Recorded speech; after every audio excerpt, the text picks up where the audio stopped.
E eu queria iniciar primeiro parabenizando a Volvo, o Marcelo, porque eu acredito que a Volvo teve uma coragem infinita em desafiar o mercado elétrico. Então, meus parabéns. Eu acho que nós vamos poder hoje tirar dúvidas, porque nós estamos num momento de transformação profundo do nosso negócio, e a grande discussão é qual é essa velocidade de transformação. E queria parabenizar a WEG, na pessoa do Eloir, pela majestosa solução que ele tem trazido ao mercado na área elétrica, o que vai ajudar os concessionários de uma maneira muito significativa. Então, nós vamos estar aqui passando primeiro a apresentação da WEG, do Eloir, depois do Marcelo, da Volvo, e no final, em nome de vocês, eu vou estar aqui cravando uma série de dúvidas que os concessionários hoje têm e precisam conhecer as respostas para a gente poder ver o elétrico como uma importante oportunidade. Então, Eloir, por favor, a palavra está com você aí.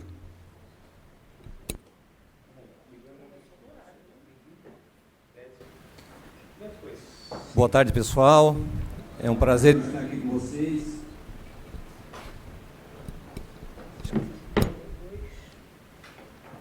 Deixa eu localizar o apontador aqui.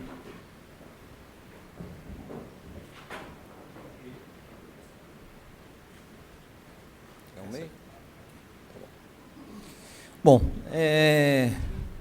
que pese a elegante apresentação aí do Manuel, né? Um pouquinho sobre WEG. A WEG é uma multinacional brasileira, há 62 anos, uma empresa que já nasceu eletrificada, né, produzindo motores elétricos em Santa Catarina. Nós estamos com mais de 40 mil colaboradores, e esse número ele muda realmente sempre, né? Acabamos de fazer uma aquisição nos Estados Unidos, uma empresa com mais de 3 mil colaboradores, então esse número já deve estar próximo aos 45 mil. É uma empresa eminentemente técnica, né? Com engenheiros, nós temos mais de 4.300 engenheiros. Em Jaraguá do Sul, onde é a sede da WEG, nós temos o maior parque fabril de motores elétricos do mundo. Talvez quem não saiba, a WEG nesse segmento, né, de motores elétricos, é a segunda empresa no mundo, tá? E já estamos, certamente o primeiro já está nos vendo no retrovisor aí.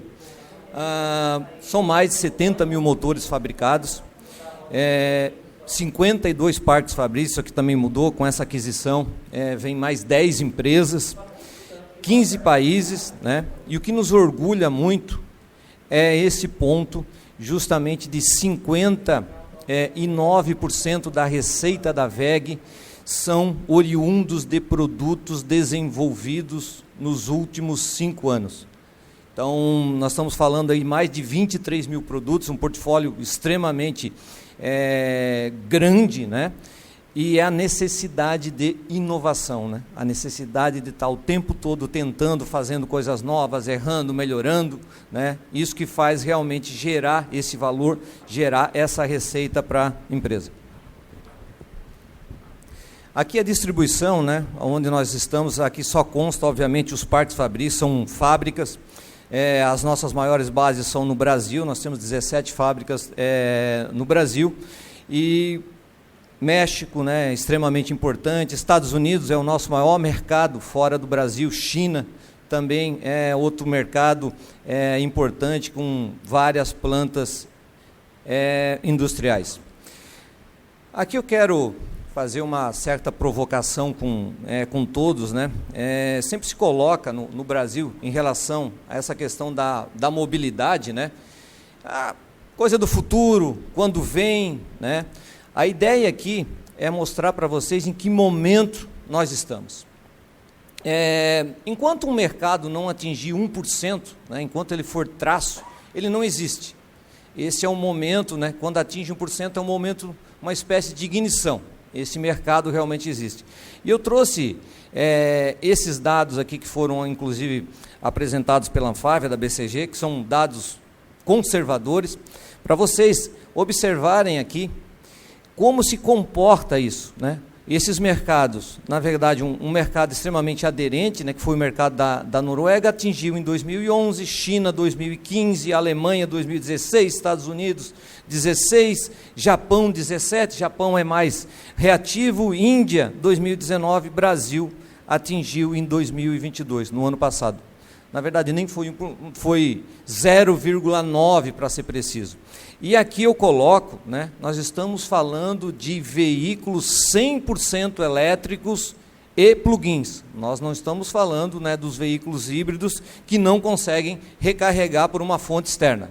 Então, são dados realmente enxugados. Eu sei que aparece às vezes algum número, né, maior que esse, mas esse é o ponto, porque esse é o parâmetro considerado no mundo.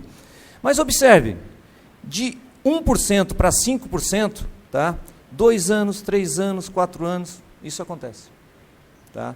E nós estamos falando de épocas aqui que não tinha tanta oferta de veículos, os veículos não eram tão sofisticados, os veículos não tinham as características de performance, desempenho, né, beleza, enfim, e os preços também eram muito mais elevados. Então, esse movimento aqui vai acontecer, nós estamos falando de 2025 o Brasil já ter 5%. Por que disso? Porque no mundo, já a cada 11 veículos vendidos, 2 são elétricos. Nós estamos falando, desse ano de 2023, nós estamos falando de 18%. Isso nós estamos falando geral. Aí como está o Brasil? 1 a cada 54. Significa que esse ano nós devemos atingir no Brasil algo próximo a 1,8%. Então, 0,9%, esse ano já dobrou. Um pouco também sobre dados aqui para sustentar depois as nossas provocações aí.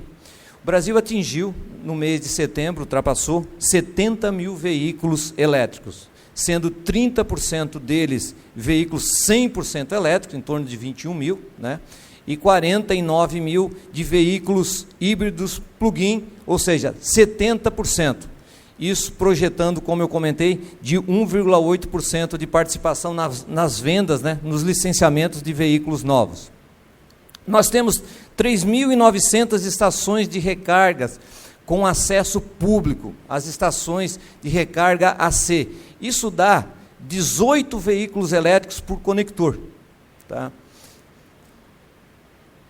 O que eu coloco aqui como importante, né, até para acelerar essa adoção, é justamente estações de recarga rápida. São aquelas estações de recarga em corrente contínua, aquelas estações que recarregam um veículo, tá? Dá uma carga de, sei lá, de 20% a 80%, em torno de 30 minutos. É a estação que você precisa, né, quando você está numa viagem, quando você está num trajeto.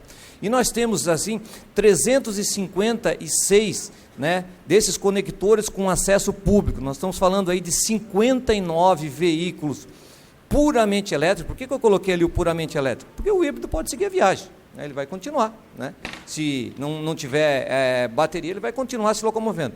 Mas o elétrico vai precisar parar. Então, se 20%, né, desses veículos resolverem viajar, nós já vamos ter um caso aí que certamente vai ter fila, né, nesses pontos de recarga. Depois aí o nosso colega Godoy, né, vai comentar certamente, né, o trabalho que a Volvo está fazendo também para resolver esse gargalo. E os tipos de conectores, né? A maioria dos conectores são CCS2, o padrão europeu.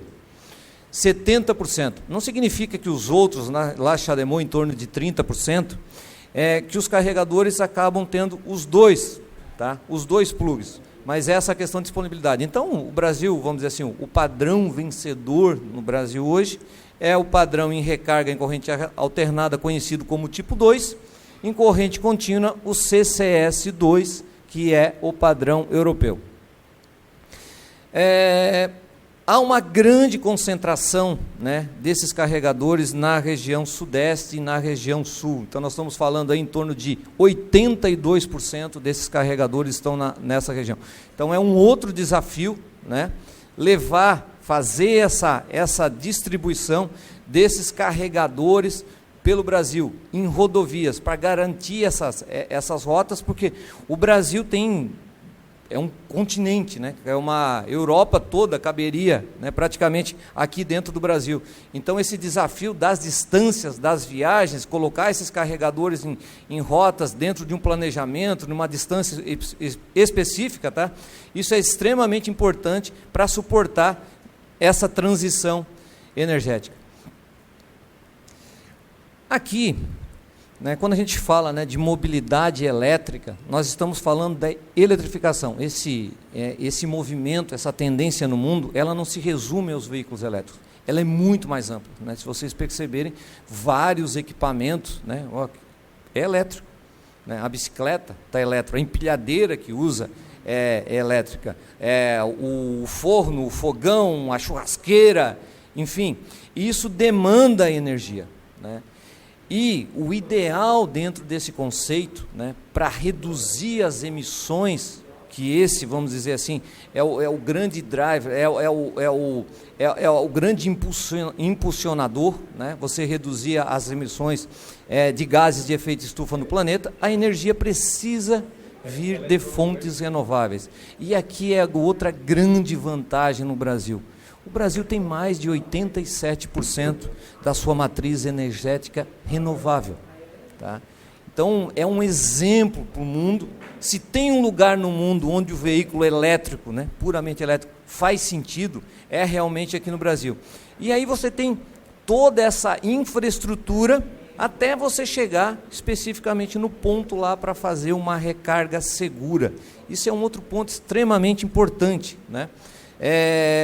Quem trabalha, né, com venda de veículo elétrico, é muito importante que forneça o carregador e que dê condições para que o cliente instale esse carregador, porque não adianta só sair com esse carregador no porta-mala, porque quem compra um veículo elétrico, ele também é um feliz proprietário de um posto de combustível, né? Tem poucas estações de recarga, mas ora, cada tomada é um ponto de recarga. Tem mais do que qualquer outro lugar. Você pode carregar em casa, numa tomada comum, tá? Claro que vai demorar, claro que não vai atender com a mesma performance, mas é uma alternativa também. Então, por isso, né, quando se coloca qual é a melhor estação de recarga, depende, né?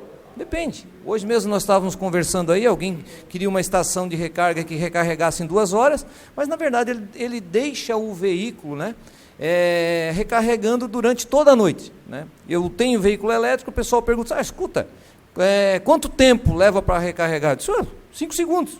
Como assim 5 segundos? Tão rápido assim? Não, eu coloco lá e ele que se vire. Só veio lá pegar num outro dia ou depois. Enquanto ele fica parado, enquanto ele fica estacionado, fica recarregando. Então é uma mudança, né, realmente de pensamento, tá, em relação a isso.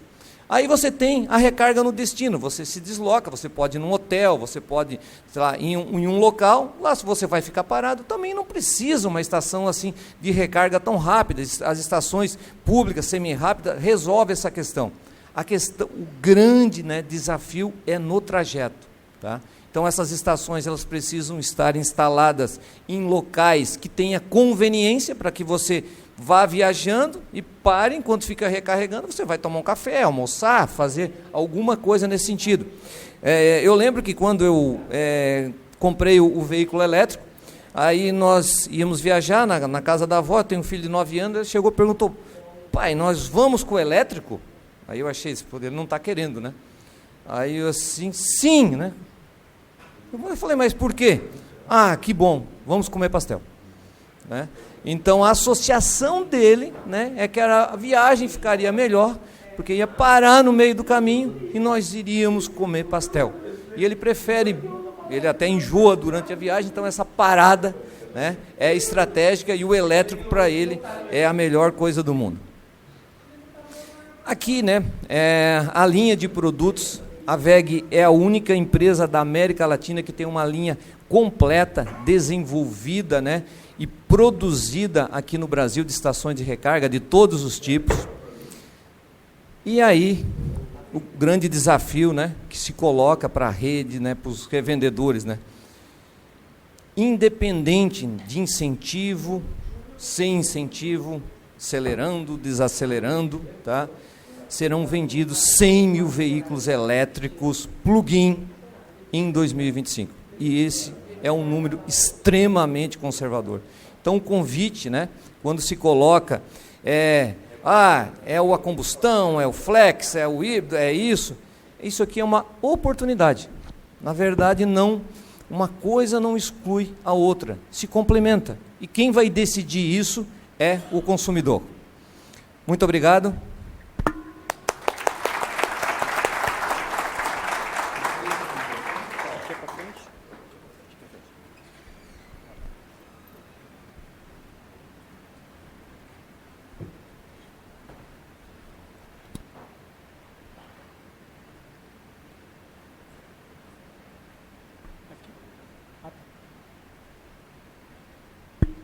Bom, boa tarde, tudo bem? Obrigado por ficar até a última apresentação. E talvez a gente sorteie um Volvo C40. A Estocolmo vai bancar. Salva de palmas. Não, mas brincadeiras à parte, antes de entrar aqui nos números, a gente não foi combinado, né, Eloir, você fazer a introdução da parte da VEG e a gente falar de Volvo depois, mas as coisas estão muito interconectadas.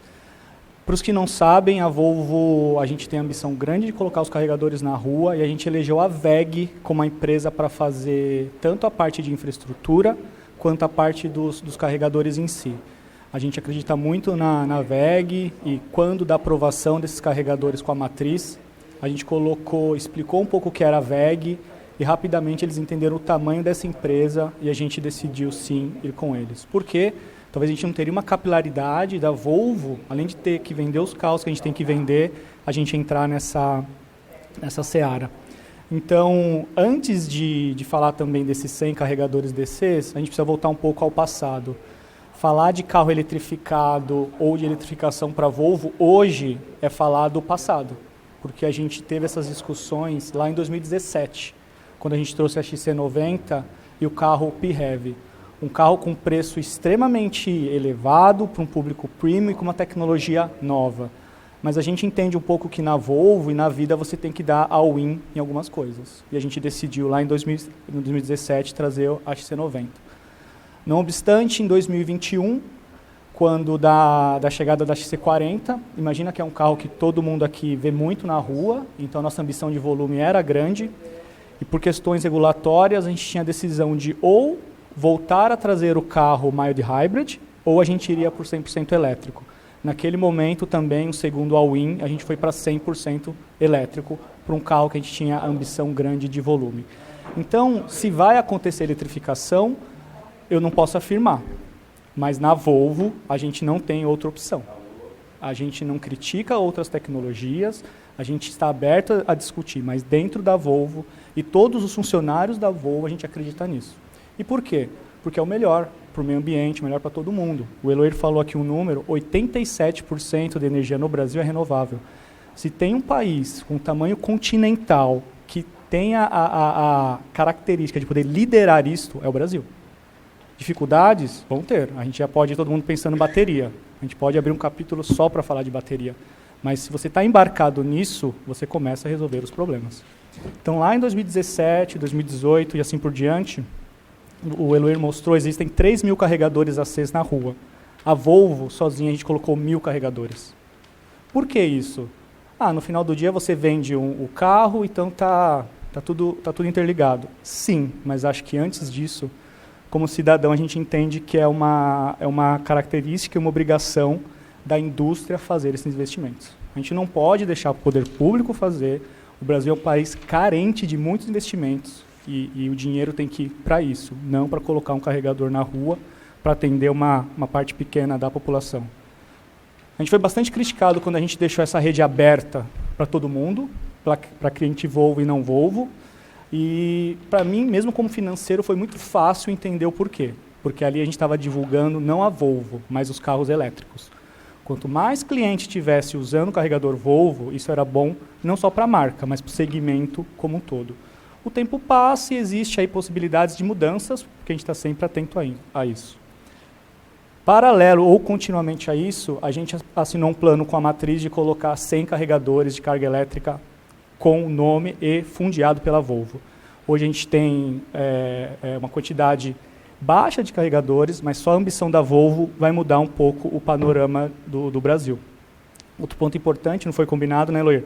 O Eloir trouxe aqui que a maioria dos carregadores está na região sul e sudeste do país.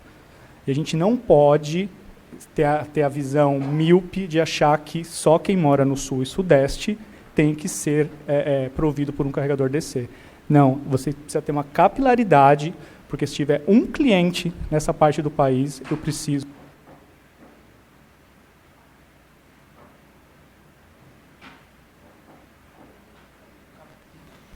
Então, a gente aprovou isso aqui em fases. A fase 1 e 2, que a gente chama internamente, foi para o sul e sudeste. E a gente já tinha a ambição, a gente só não podia divulgar. E a gente divulgou, então, os 100 carregadores da Volvo, carregadores de carga rápida ou super rápida, até 150 kW. E a gente vem se deparando com alguns pontos que eu vou falar um pouquinho mais na frente.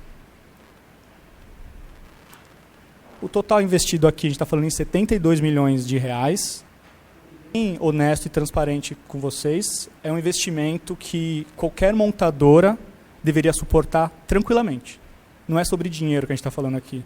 É sobre você, a empresa, a Volvo é disruptiva. Vou dar um exemplo. Que empresa que nesse momento de mercado deslocaria o seu responsável financeiro pela América Latina para tocar um projeto desse no Brasil? Com a iminência do imposto de importação. Por quê? Porque isso é importante. É não negociável. Os 72 milhões é muito dinheiro, mas a dedicação que a gente está colocando nisso é maior do que os 72 milhões. E aqui, peguei aqui um extrato da região centro-oeste. Se a gente olhar, por exemplo, Mato Grosso, só em Mato Grosso nossa ambição é colocar 6 carregadores. Só a Volvo colocar 6 carregadores. O dinheiro está separado, os equipamentos comprados, a VEG vai ajudar a gente nisso. Onde hoje é uma dificuldade muito grande. Achar os parceiros que têm a ideia e a vontade de fazer isso. O brasileiro é muito empreendedor. A gente está conseguindo achar esses pontos. Onde a gente se pega agora? Na parte técnica de viabilidade. O proprietário do posto ele quer pôr, ele liga para a gente. A hora que a gente faz um estudo, infelizmente não dá. A gente volta para ele com dor no coração, falando, obrigado, mas eu não consigo colocar um carregador dessa potência. Então a gente vem trabalhando com isso, a VEG também está nos ajudando, a gente tem uma equipe dedicada. Para vocês terem ideia, a gente tem uma equipe de 0800 na Volvo que fica ligando para os postos e é um negócio quase artesanal. Os meninos olham no mapa, aqui tem um posto, você acha o ponto e você começa a ligar. A gente também tem outra frente, que a gente está colocando uma empresa que trabalha com a gente com a remoção dos carros. A gente botou uma equipe de 70 pessoas no Brasil todo, andando pelas estradas, batendo na porta, explicando o projeto. Tem que ser dessa forma, não tem nada mais estruturado que isso. Então a ambição é colocar esses 100 carregadores até o final do ano, começo do ano que vem, porque a gente entende que a nossa parte, principalmente como cidadão, ela está feita. E como executivos, os nossos clientes vão estar bem atendidos e os clientes de carros elétricos vão estar bem atendidos. O Eloir mostrou um número ali de 100 mil carros vendidos em 2025. Quando eu entrei nesse projeto, obviamente, como financeiro, você faz um estudo de 10 anos, a gente contratou consultorias. Essa venda que já vai acontecer em 2025, ela estava estimada para 2030, 2031. Então, assim, tentar prever o futuro não é questão de certo ou errado, é simplesmente possível. Então, estamos antecipando, então a gente precisa estar preparado. A gente vai discutir um pouco ali, e para mim isso também é a questão do ovo ou da galinha. Você primeiro coloca o carregador e espera o mercado crescer, ou você tem que só fazer isso depois que o mercado já cresceu? É um fomentador de vendas o carregador. E por isso que a gente, na Volvo, a gente decidiu fazer isso e estar preparado. O volume vai vir para as marcas premium e também para as não premium. A gente vê a entrada dos chineses, ótimo para o segmento, isso fomenta o mercado e cada um precisa estar apto a aprender a brigar nesse novo segmento e acho que a Volvo está bem posicionada nisso. É o que eu tinha para vocês e acho que a gente vai bater um papo ali e ver o que a gente tira disso tudo. Obrigado.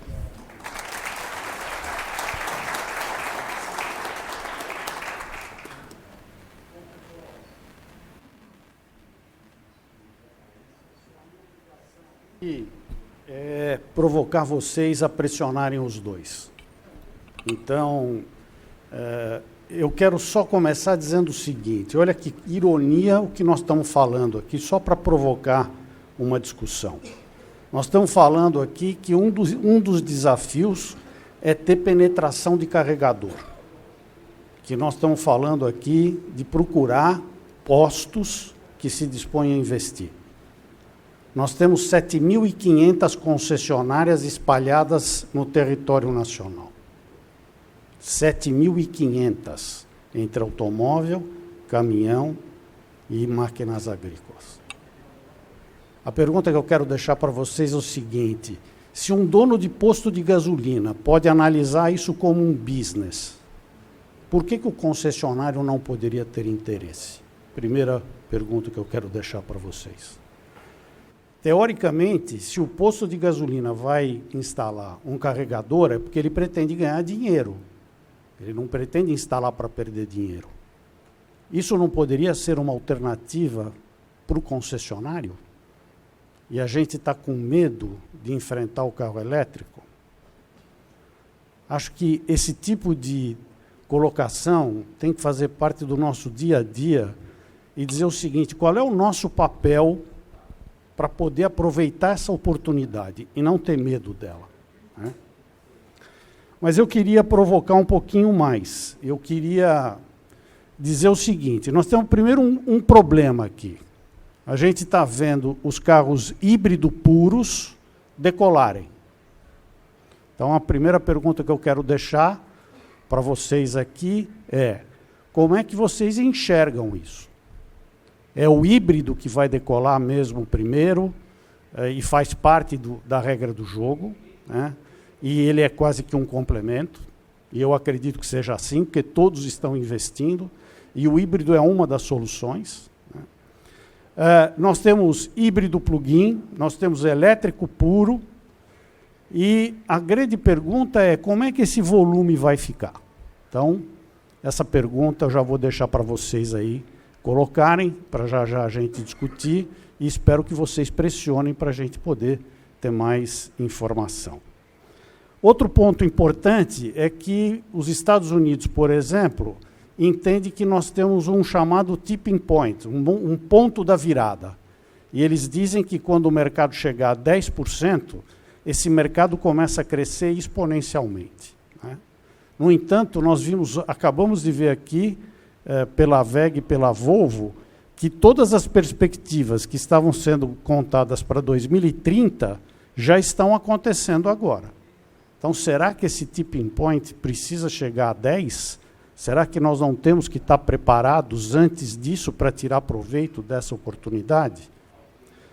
Um outro ponto importante é que a gente está falando de vários tipos de combustível aí, de elétricos, de eletrificação. Recentemente saiu uma notícia até de amônia, né? Hidrogênio, amônia. Então, a outra pergunta é: como é que fica isso para nós, concessionário, entendermos essa tendência, né? Até que ponto se viabiliza soluções como amônia, por exemplo, né? Em seguida, a gente também tem dúvida para clientes. Uma das dúvidas para clientes que eles devem chegar para vocês e perguntarem é a seguinte: mas qual é a economia efetiva de um carro elétrico? Quantos quilômetros por litro ele vai fazer? E vocês já devem ter visto na mídia aí que a diferença de informação. Uns dizem que é 18, outros 15, outros 30, outros 27, etc. Qual é a realidade disso, né? E a bateria? Todo mundo sabe que a duração da bateria é 8 anos. E depois? O que a gente vai fazer? Será que a bateria não pode ser um business para o concessionário? A recarga, a reutilização, o manejo da bateria? Será que nós não temos que pensar num novo negócio como concessionários para nos antecipar à verdade da eletrificação? Porque o Marcelo me dizia, e eu coincidentemente coloquei no final aqui da apresentação, eletrificação, meus queridos, é um caminho que não tem volta. A gente goste, não goste, tenha dúvida, não tenha dúvida, ela não tem volta. Então, a pergunta-chave é: como nós, concessionários, tiramos proveito para que a gente possa ganhar com esta oportunidade? Essa é a pergunta que a gente tem que fazer, né? E todo mundo sabe aqui que nós vamos ser impactados no pós-venda. Ponto. Simplesmente porque o carro elétrico apresenta muito menos problema do que o carro a combustão. E a pergunta é, qual é a minha oportunidade? Não o meu problema. Qual é a minha oportunidade? Um dos caminhos, por exemplo, é a discussão sobre a bateria. É a discussão sobre a manutenção. É a discussão sobre a atualização de software. Porque ao invés de eu trocar peças, eu vou ajustar softwares. Será que eu não posso pensar nessa oportunidade também? Uma outra dúvida que eu quero colocar aí, né? Estamos discutindo desde o início da conversa qual é o mínimo que a gente precisa de carregamento. Minha gente, nós somos a solução do problema. Vamos ganhar dinheiro com isso, vamos ajudar o mercado. Vamos encarar isso como um negócio lucrativo para a gente, né? Vai prestar serviço ao cliente, nós vamos atender ao cliente, né? E uma outra colocação que o mercado vem fazendo com muita ênfase é que a área de caminhões e ônibus, até por iniciativa estatal, ela vai sair na frente em relação a automóveis. Se ela sai na frente, está saindo, né? Vocês vejam o exemplo de São Paulo, que o Eloir falou para mim hoje ainda, de mudar toda a frota de ônibus para ônibus elétricos. A carona nossa vem junto, porque vão vir os carregamentos juntos. Então, esses prazos estão sendo antecipados, né? Um outro ponto é que essa eletrificação, ela não vai trazer para a rede, na realidade, esse novo negócio que eu estou falando para vocês. Então, meus queridos, eu queria deixar aqui uma conclusão para vocês explorarem quem de direito que são eles, os donos do negócio, para dizer simplesmente o seguinte: não vamos discutir eletrificação, porque isso não tem volta. A pergunta é como eu tiro proveito dela, como eu, concessionário, posso ganhar com ela, como eu posso aproveitar o fato de eu estar no território nacional distribuído para poder ser um meio de transformação nesse mercado, né? E a velocidade, o Marcelo foi muito feliz aqui, né? Muito feliz. Se alguém disser para vocês que sabe se vai começar em 2025, 26, 27, 28 ou 30, está mentindo. Porque a transformação é tão rápida, a inovação é tão rápida, que nós vamos ter uma antecipação de expectativas muito, muito grande. Então, a minha recomendação final aqui, só para abrir as perguntas de vocês a eles, é que tudo na vida a gente tem, primeiro, que conhecer. Segundo, nós temos que compreender. Se você conheceu e compreendeu, você precisa aceitar. E aí você vai agir. Se vocês pararem para analisar na nossa vida, muitas vezes a gente reclama que a ação não está sendo feita, é porque nós não aceitamos.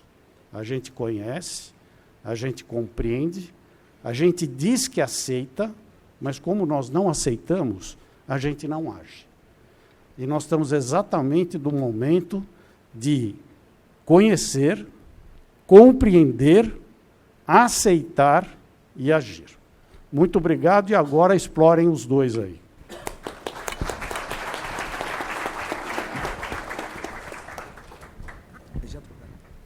Marcelo e Eloir, a minha dúvida não é dúvida, na verdade, como vocês e as empresas de vocês verificam, o público agora começa a olhar, a eletrificação vem para ficar, eu acho que esse é um caminho.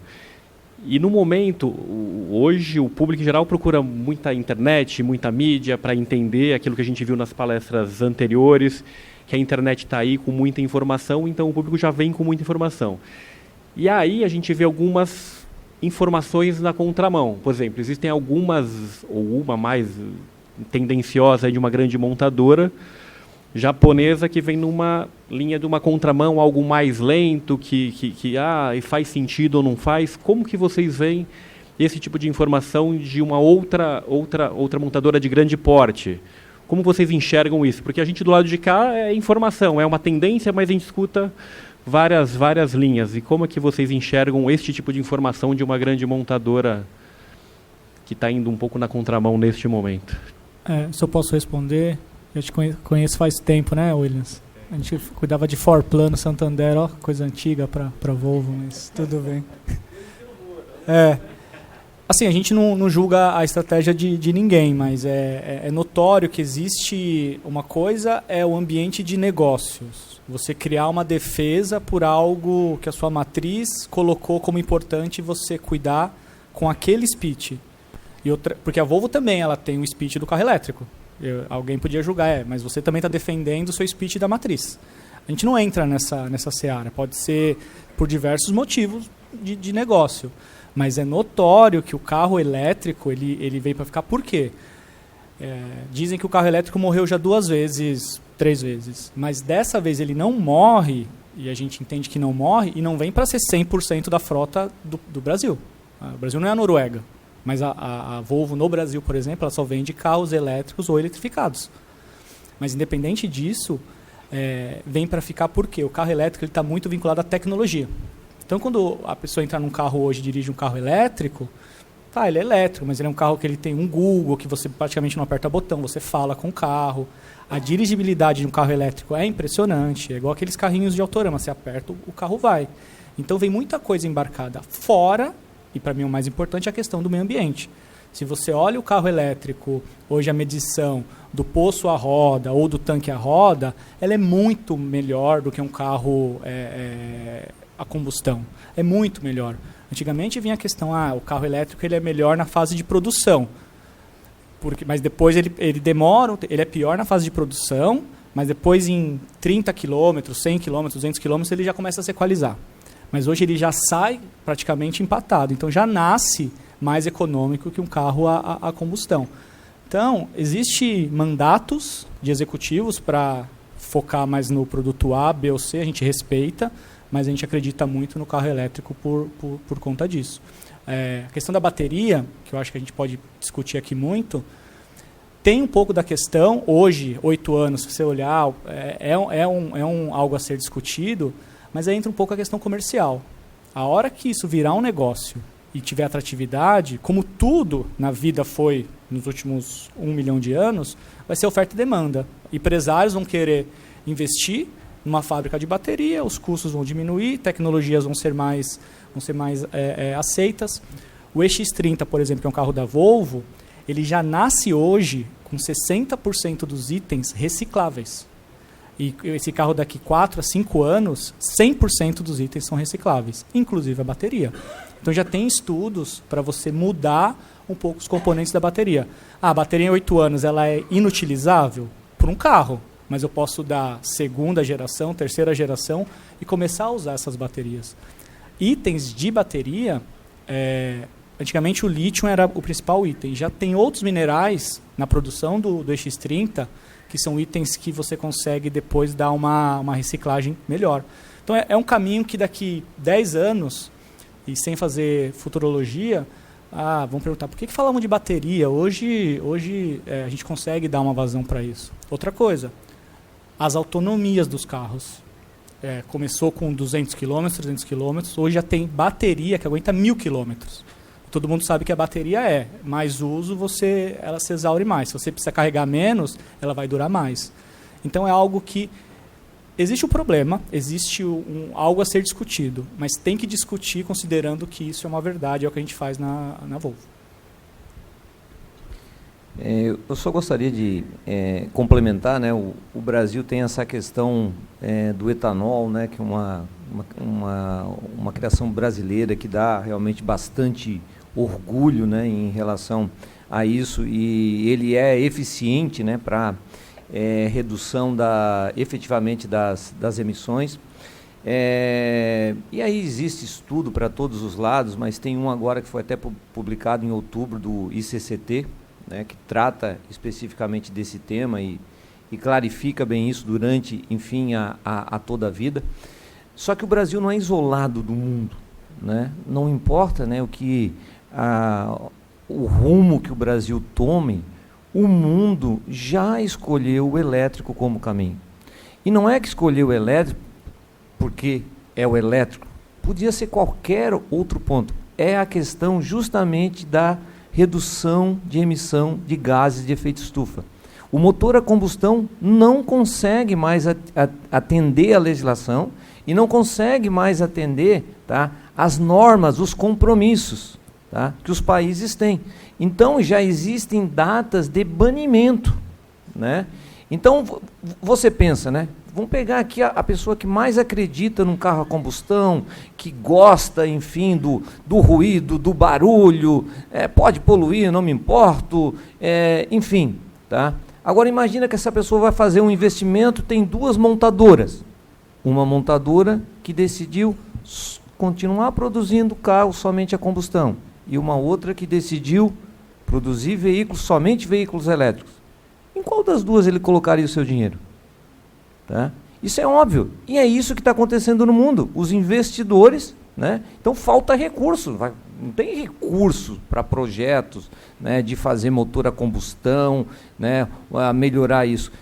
Todo esse processo ocorre numa migração. Esse é um lado. Então tem um lado ambiental, o lado que a indústria, né, às vezes se coloca, né, é lítio, é hidrogênio, é isso, aquilo. O fato é que já foi investido na casa de $1 trilhão no mundo, né? Então não basta somente a tecnologia, tem que ter a oferta. Então já tem esse investimento da oferta e quem investiu vai querer tirar esse recurso. Ninguém investiu para ficar 5 anos, tá? Vocês podem ter isso muito claro. E tem um outro lado que é a demanda, que é o consumidor. Quem experimenta um veículo elétrico, né, e tem pesquisa, não é a minha opinião, né, ele não, raramente, né, ele volta para um veículo a combustão. Quer dizer, a experiência de um veículo elétrico, do torque, do silêncio, etc., é fantástica. Aí você coloca, né, toda essa questão que vem aí relacionada, né, à condução autônoma, né, aí você, logo ali adiante, esse mesmo veículo elétrico, ele vai armazenar a energia para você ir acampar, para você na sua casa, se faltar energia, você vai ficar assistindo a final lá do seu jogo, ou o que você prefere. Essa tecnologia já está aí, já está à disposição.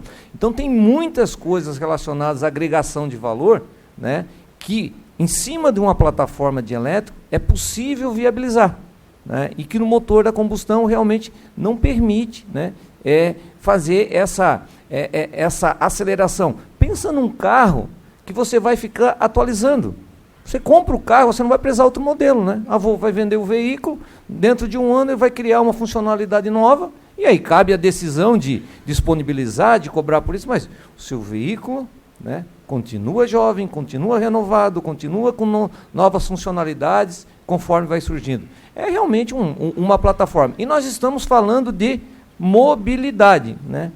Como você vai usar, né, se é com elétrico, eu acho que essa importância para o consumidor é como você vai fazer essa jornada de forma mais competitiva, né, que vai provocar um maior conforto para fazer essa jornada, e a questão relacionadas, né, a preço. Então foi colocado ali, claro que existe variações, né, quanto que um veículo elétrico é mais econômico que um equivalente à combustão. Assim, se é para jogar um número, é 1/3. Né?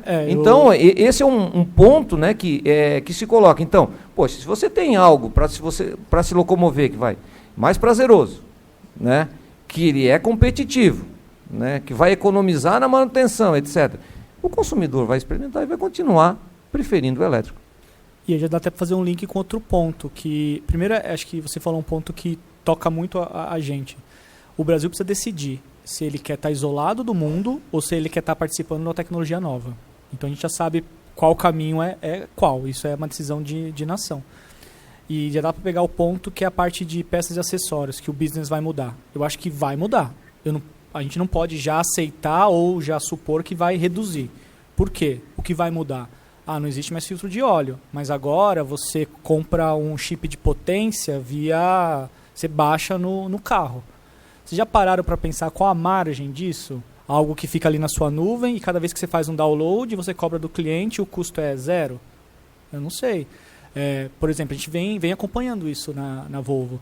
A parte de pneus é algo que está aumentando, porque o carro você acelera, pastilha, todas essas coisas. Então, assim, vai mudar, a gente está com a cabeça aberta. A gente, para só não falar o que os outros têm que fazer lá na Volvo, a parte de produtos, por exemplo, a gente tinha um departamento que era muito, a área de produtos era muito, a roda vai ser uma roda 22, vai ter teto solar. A gente teve que colocar uma pessoa mais nova para falar, isso aqui é conectividade, isso aqui o cara gosta, isso aqui ele não gosta, o visual. A gente vai ter que se readaptar, mas assim, que vai baixar a receita, talvez não.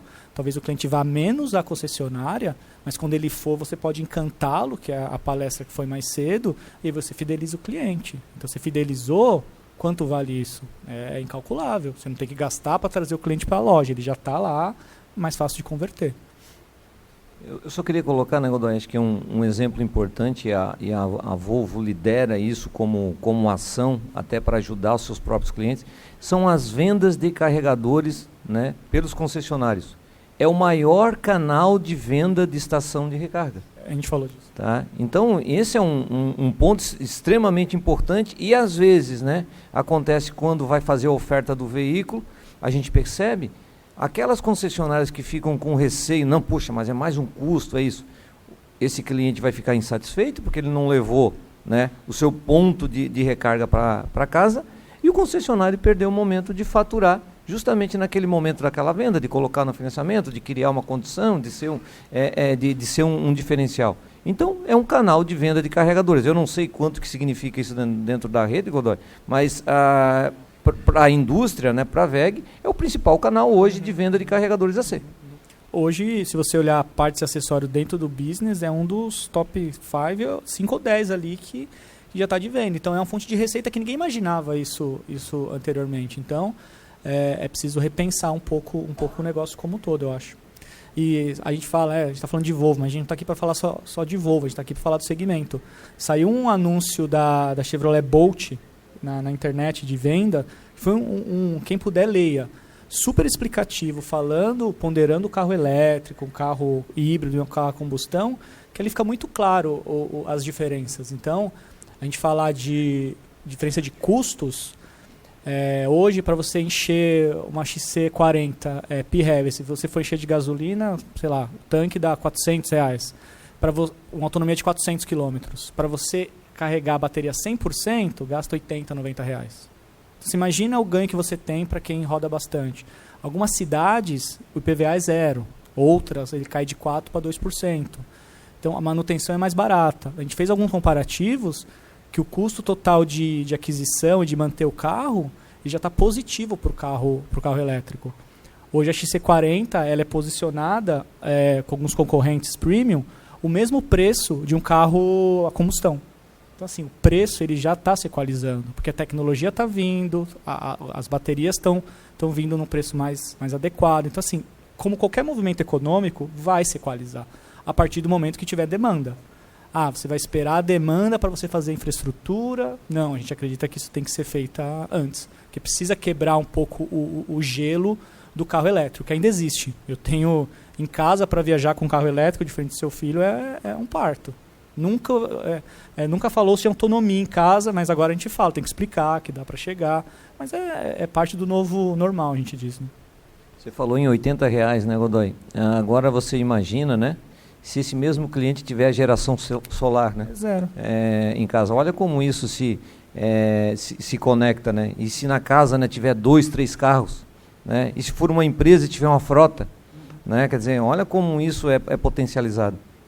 Uma parte que a gente precisa discutir, essa sim é a infraestrutura. Hoje você pega prédios muito modernos, que para você colocar um carregador é difícil, você não consegue aprovar com condomínio. Quando você consegue aprovar, a infraestrutura não está preparada. Então, prédios modernos. A gente estudou muito esse mercado e São Paulo, quem conhece São Paulo, bairro Higienópolis, é um dos bairros mais nobres que tem em São Paulo. Lá é onde eu tenho a pior infraestrutura para colocar carregador.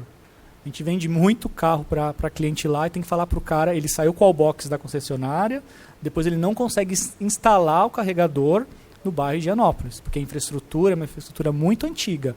Isso é algo que é uma dificuldade hoje e a gente precisa trabalhar. prefeituras, a parte mais nacional, para dar um jeito de como fazer isso. Porque não é só uma questão de custo. Às vezes você não consegue fazer a infra para carregar. Como que vai ser o carregador na casa das pessoas? Vai ser um por vaga?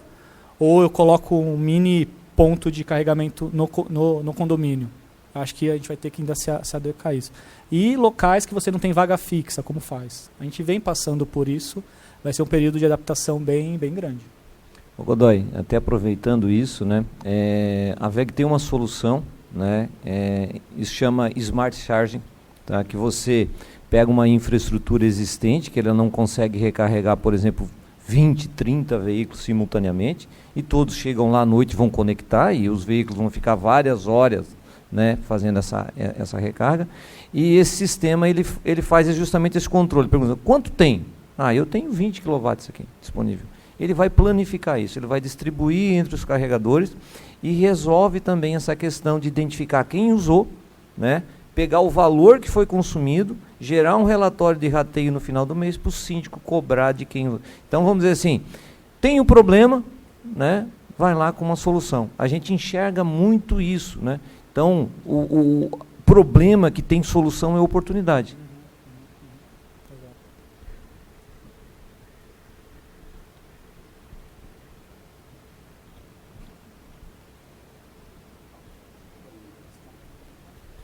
Já que não tem nenhuma pergunta, eu vou provocar aqui. Preço. Vocês falaram sobre preço. Nós começamos com os preços lá em cima. De repente começam a chegar os chineses, começam a trazer modelos mais baratos. E o mercado hoje, que começou com 400, tem produto de 200. Na opinião de vocês, você já deu aí um alô que você acha que esse preço tende a se adaptar com as novas tecnologias. Você acha um processo rápido ou um pouco mais lento desses custos se tornarem absolutamente competitivos? O preço do carro elétrico nesses patamares veio para ficar. E a gente, como a gente gosta muito da tecnologia, a gente está achando isso maravilhoso. Porque assim como a gente colocou os carregadores para todo mundo carregar, os chineses estão vindo para construir um mercado. Então, eu posso até perder uma outra venda de um carro Volvo para um chinês, mas ele está ajudando a construir algo que a gente acredita, que é o segmento como um todo. Então, prova que dá para fazer carros BEVs com os mesmos preços dos carros ICEs antigamente. Então, isso é excelente para a indústria e é uma verdade que está se comprovando. Ninguém vai fazer o carro tomando prejuízo ou coisa que o vale. Então, até comercialmente, está fazendo sentido. Então, para a gente é excelente. Inclusive, com o lançamento do nosso EX30, alguns concorrentes tiveram que se reposicionar o preço.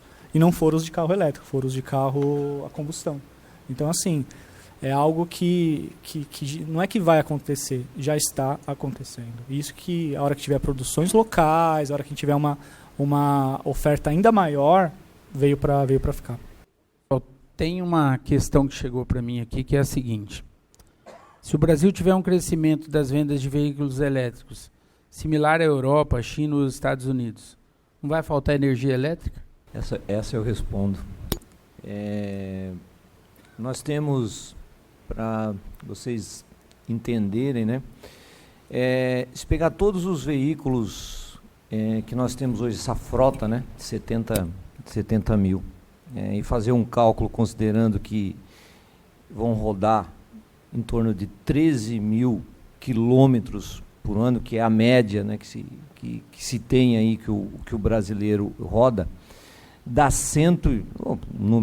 em torno de 120 gigawatt-hora. Né? O Brasil tem 520 mil gigawatts. Então, nós estamos falando de hoje 0,02. Tá? Foi feito um estudo que, mesmo que aconteça isso rápido, em 2040 vai representar 14%. Ou seja, é um acréscimo por ano de 0,8. Tá? Então, é praticamente inexpressivo. Está sobrando energia no Brasil. O que acontece, né, que vai precisar ser trabalhado, porque isso aconteceu nos outros países, tá? É que o momento desse consumo normalmente vai se dar quando todos chegam em casa e vão conectar. Então você vai precisar de sistema para planificar isso, né, durante a noite. Mas nenhum país, tá, mesmo agora que teve a questão de crise, de energia e etc., tá, você não vê falar sobre isso, né? Então, o efeito que aconteceu quando foi instalado chuveiros elétricos nas casas e o efeito que aconteceu quando começar a instalar condicionadores de ar, né, os split, etc., é muito superior, né, do que o efeito que vai ocasionar dos veículos elétricos. Então, fique totalmente despreocupado, inclusive isso vai ser excelente para o setor elétrico, né, que está com excesso aí de geração de energia, né, e não sabe aonde colocar. E suponho que esse seu estudo, Eloir, não considera que as baterias vão vir com uma capacidade maior e você vai precisar de menos recargas. Então, assim, é mais rápida a questão do tempo. Mas quem sabe essa falta de energia ou a discussão sobre isso não destrave outras coisas no país. A questão eólica, de painel solar, que isso hoje engatinha no país. Talvez alguma segmentação para fomentar isso de verdade, não só retórica, ajudaria, porque o Brasil é uma das matrizes mais limpas do mundo e é um país continental.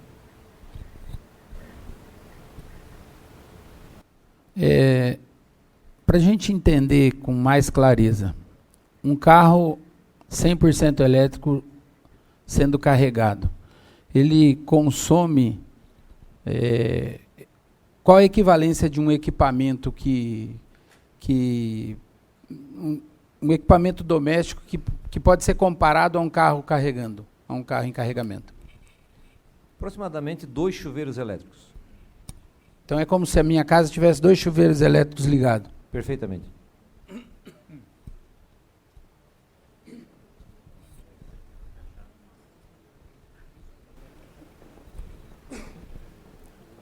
Vocês colocaram essa questão da eletrificação como uma realidade, eu acredito piamente nisso, né? Eu não trabalho com carro, mas o Waldner colocou nas considerações dele, as dúvidas que ele colocou aí, ele colocou de outras alternativas, entre elas o hidrogênio, até água, ele citou lá, não sei se tem alguma coisa nesse sentido. Mas a pergunta que eu queria fazer para vocês a eletrificação veio para ficar, mas a que nível? Como é que vai ser essa convivência? Como é que vocês acham que vai ser a convivência com as outras alternativas que nós temos, inclusive o que é usado hoje, que é o diesel, a gasolina e tal? E uma outra pergunta também, que essa é uma dúvida que eu tenho, né, de quem não é do ramo, não conhece muito. Você citou sobre a bateria, essa questão de reciclar ou coisa parecida, né? Mas me parece que isso são perspectivas ainda, né, de acontecer. Eu tenho visto alguns videozinhos, né, desses de internet mostrando na China lixões já de bateria ou coisa assim. Eu não sei até onde isso é verdade. Isso corre o risco de nós, no futuro, não termos o que fazer com essas baterias que serão usadas em grande escala? Posso falar essa da última para a primeira. Não dá para afirmar se a gente não corre o risco, mas a tendência é, se a bateria for tratado como qualquer produto foi no passado, a gente vai conseguir dar um tratamento melhor. Por quê? Porque vai virar uma oportunidade de negócio. Isso é o que eu acredito. Você vai descartar de qualquer jeito? Difícil, porque o Brasil, por exemplo, é um país que tem políticas de descarte muito, muito, muito pesada. Todo mundo aqui é concessionário, você sabe se você jogar um óleo em algum lugar o que acontece. Então existem regras para isso. O vídeo da China eu não consigo opinar. E no primeiro ponto, eu acho que a gente ainda está no momento de 100 mil carros elétricos ou eletrificados, 200 mil, ainda é uma fração do total de veículos. Eu acho que outras tecnologias podem vir.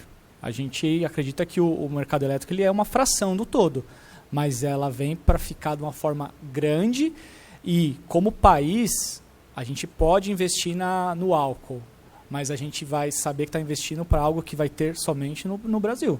Você está ficando de fora do movimento global. Isso pode ser importante? É importante para o país? Pode ter uma fração? conviver com o carro elétrico? Acredito que sim. Mas como política de país, é importante ainda investir no carro elétrico. Eu queria responder sobre esse ciclo de baterias, que às vezes tem uma confusão. Primeiro, né, a questão das baterias de lítio. O que tem lá dentro, né, da bateria, nós temos cobre, nós temos alumínio, nós temos o próprio lítio, né? Lítio se faz remédio, né? Então, tem manganês, né? Dependendo da composição da bateria, pode ter terras raras, pode ter... Esses materiais são nobres, tá? O que garante, né? Por que não tem latinha, né, por aí? Porque o alumínio tem valor, né? Então, o valor econômico disso, né, é que viabiliza justamente a parte de reciclagem. E quando se coloca, né, 8 anos, parece que deu 8 anos de um dia e a bateria não funciona mais.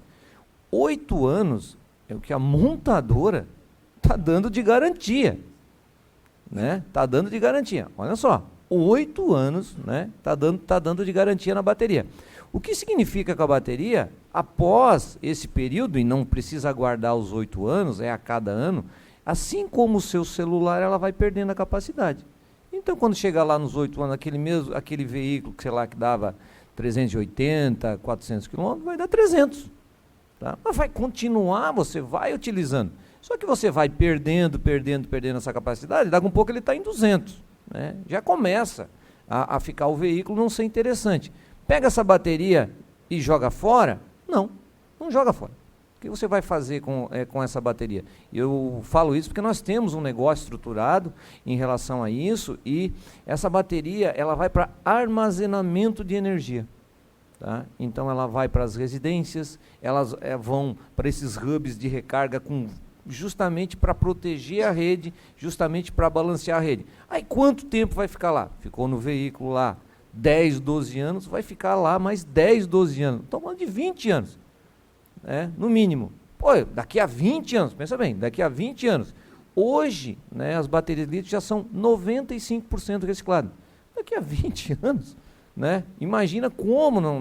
Mas é algo que precisa ser colocado, né, para que tenha toda essa rota, porque não faz sentido, né, você ter uma solução que vem em benefício do meio ambiente e essa solução gerar um problema para o meio ambiente. Então, tem que ter a preocupação, e a indústria está fazendo isso. Está fazendo isso, inclusive, antes, quando eu estou falando da montadora. Ela está preocupada lá da origem daquele material, de como ele é feito, isso já está sendo todo rastreado, né? A própria a Volvo, né? A preocupação, eu acho que até coloco aqui, nós estamos lançando, junto com a Volvo, uma linha de estações de recarga com 50% de material reciclado. Né? Para cada estação ela economiza 3,4, né, quilos de CO2 equivalentes emitidos. Então uma coisa puxa a outra e começa a puxar o desafio, tá? É aquele ciclo realmente positivo. Outro ponto que eu gostaria de colocar, né, é que eu recebo direto questões relacionadas à tecnologia. Agora é essa tecnologia, agora é isso, agora é aquilo. Especificamente sobre hidrogênio. Né? Primeiro, sobre hidrogênio. Hidrogênio, o veículo é elétrico, tem um motor elétrico, tem as baterias lá. O hidrogênio, tá, é como se fosse um óleo diesel para um gerador, para gerar energia para carregar a bateria. Tá? Então, essa é a questão. Por que se colocava hidrogênio, né, nos veículos?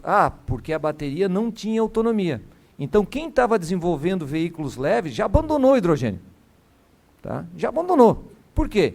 O hidrogênio ele é mais caro.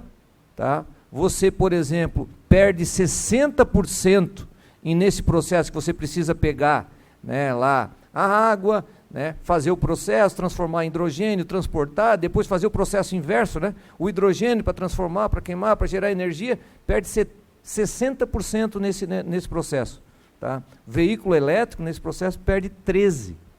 Tá? Então, olha o nível de eficiência que já se coloca. Aí, tudo que se coloca como, vamos dizer assim, uma restrição ou um problema para o elétrico, para o hidrogênio é ainda pior. Você instalar uma estação de recarga de hidrogênio custa 8 a 12 vezes mais do que instalar uma estação de recarga. O hidrogênio custa 3 vezes mais, né, do que custaria o equivalente. Mas a bateria é perigosa. Pensa o hidrogênio. Né? O hidrogênio é combustível de foguete. Né? Você sabe quando dá alguma coisa errada lá, o que sobra. Né? Então, o hidrogênio, daí ele foi para os veículos pesados. Tá? Então, está se analisando hoje o hidrogênio para veículos pesados. Caminhões ultrapesados que precisam fazer uma grande rota. Só que, pasmem, com a evolução da bateria, né? O lançamento do semi-truck lá da Tesla, etc., né, rodando mais de 500 milhas com uma recarga e caminhão carregado, etc., já algumas montadoras tradicionais estão desistindo do hidrogênio até para os veículos ultrapesados. Algumas continuam com isso. O que a gente acredita? A gente acredita no hidrogênio verde, né? O que é o hidrogênio verde, do hidrogênio marrom, etc.? O hidrogênio verde é que esse processo de produção ele é feito com energia renovável. Tá? Então, o excedente que existe de energia vai ser utilizado. Imagina uma Itaipu quando chove muito, né, e você tem que abrir o extravasador lá. Você usa aquela água que você ia jogar fora para gerar energia. Imagina os aerogeradores. Isso é um fato. Tá? O projeto é dimensionado por uma potência, começa a dar muito vento, tá? O pessoal tem que girar a pá para ficar retinho, porque senão ele começa a girar muito rápido, vai produzir muita energia, né? Gera uma sobrecarga na rede, tem que parar, chega a caso que tem que frear. Né? Ele poderia estar gerando energia para produzir o hidrogênio verde. E esse hidrogênio verde ele vai ser utilizado em navios, esse hidrogênio verde vai ser utilizado como substituição de óleo diesel, por exemplo, na indústria, né? Para substituição dos geradores. Então, essas tecnologias elas se complementam, mas o veículo elétrico, né, o BEV venceu assim, né, ele é muito mais competitivo. Quem estava fazendo esses projetos, tinha 3 empresas basicamente no mundo. Eu acho que hoje acho que só deve ter um modelo da Hyundai, né? Então, não, vamos dizer assim, é mais vamos dizer assim, uma tentativa de atrasar isso, de provocar uma discussão que já foi superada no mundo. Boa tarde, pessoal. Sou o Thales da Web Renave. Eu gostaria de fazer 2 perguntas. Eu sou da área de tecnologia, né? Então, a primeira que eu queria fazer é como que as grandes montadoras elas estão vendo os chineses, né? Vocês acreditam que sem uma política de taxação, porque aconteceu na área de tecnologia com a Huawei, né? Vieram com produtos com custo muito mais baixo, enfim, e muitos países tiveram que aumentar a taxação para que pudesse equalizar os preços. Vocês acreditam que isso vai acontecer no mercado automotivo também? Ou as grandes montadoras vão conseguir reduzir os preços e vão conseguir bater de frente com os chineses sem que haja alguma coisa no tributário aí? Obrigado pela pergunta. Esse movimento de taxação, ele está acontecendo hoje no Brasil, mas não é uma exclusividade do Brasil. Hoje, a Europa já está estudando taxar os produtos chineses para torná-los menos atrativos. Primeiro, como um defensor do livre comércio, eu acho que não funciona. Você tem que deixar os mercados se equalizarem da melhor forma possível e não funciona. Para os produtos chineses, muito menos. Você aumenta uma taxação e você aumenta ali 5 mil euros o preço de um carro, o chinês ele arruma uma forma de baixar os 5 mil euros com mais produtividade, ele vai continuar exportando o carro, importando para a Europa, para o Brasil. É uma política para gerar mais empregos no país, que é uma política que eu concordo, você tem outras formas de fazê-lo. Aumentando o imposto de importação, isso vai gerar a vontade de uma montadora de criar uma planta no país? Não, você tem que olhar outras coisas. Eu dou um exemplo.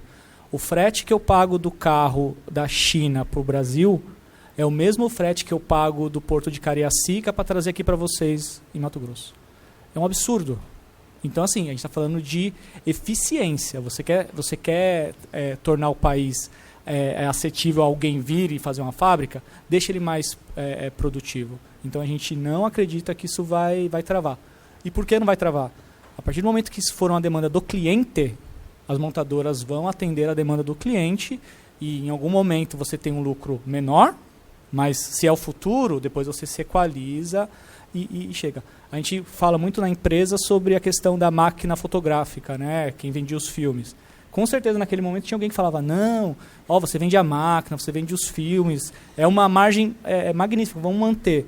A hora que veio o que veio, ninguém segura. Então, eu não acho que trava, eu acho que, inclusive, é errado, porque você não fomenta alguém fazer uma fábrica no seu país só por isso.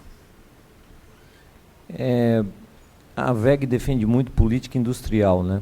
Então, claro, né, a ferramenta de imposto de importação, ela é uma delas, mas isoladamente, né, eu reforço o que o Godoy falou, ninguém vai tomar uma decisão de fazer um grande investimento numa fábrica no Brasil baseado numa medida, né, que o executivo consegue, a seu bel sabor, tirar, aumentar, colocar, né? Então isso é um planejamento, né? Isso é um planejamento de décadas, né? Então esse que é o importante, né? É importante que o Brasil tenha e aproveite esse momento, né? Aproveite essa questão ambiental, né? Que o mundo todo está realmente buscando esse momento, essa, vamos dizer assim, essa matriz energética do Brasil, mas aproveite isso como uma oportunidade de negócio para gerar riqueza aqui no Brasil, gerar bons empregos, né? Gerar veículos, tecnologia, isso puxa muita coisa, tem todo um ecossistema envolvido, né? Você falou que é com tecnologia, o veículo elétrico é um smartphone, né? Com rodinhas, né? O que dá para fazer ali é quase que uma coisa ilimitada, né? Que se fala, hoje está disponível, o veículo poderia te trazer aqui, pegar o seu filho no colégio, poderia fazer transporte por aplicativos, né?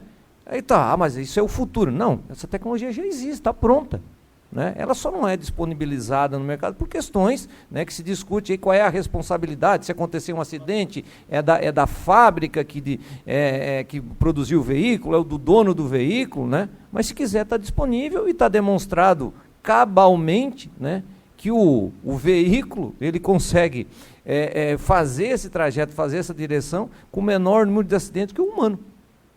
Então, isso é provado com dados, não é, vamos dizer assim, um achismo daqui ou dali. Então, o Brasil tem uma oportunidade, então precisa realmente de política. Isoladamente, o imposto de importação, eu acho que a escala, né, propriamente dito, vai simplesmente fulminar isso. Tá? É uma questão de tempo. Ele dá um bloqueio, deu 6 meses, 1 ano, já não consegue mais suprir. E outro ponto, aumentar o imposto de exportação agora é você matar algo que ainda está crescendo. Ainda é muito frágil e ainda é um percentual ínfimo do todo. Você aumentar não ajuda em nada, não ajuda você fomentar a tecnologia e a hora que vier vai ter que vir de qualquer maneira, sabe? E um ponto importante, né? O veículo elétrico já tem, né, uma fama de ser elitista, né? A partir do momento que você faz isso, né, você está restringindo o acesso, né? Então é uma política, quer dizer, não está protegendo, está restringindo o acesso àquelas pessoas.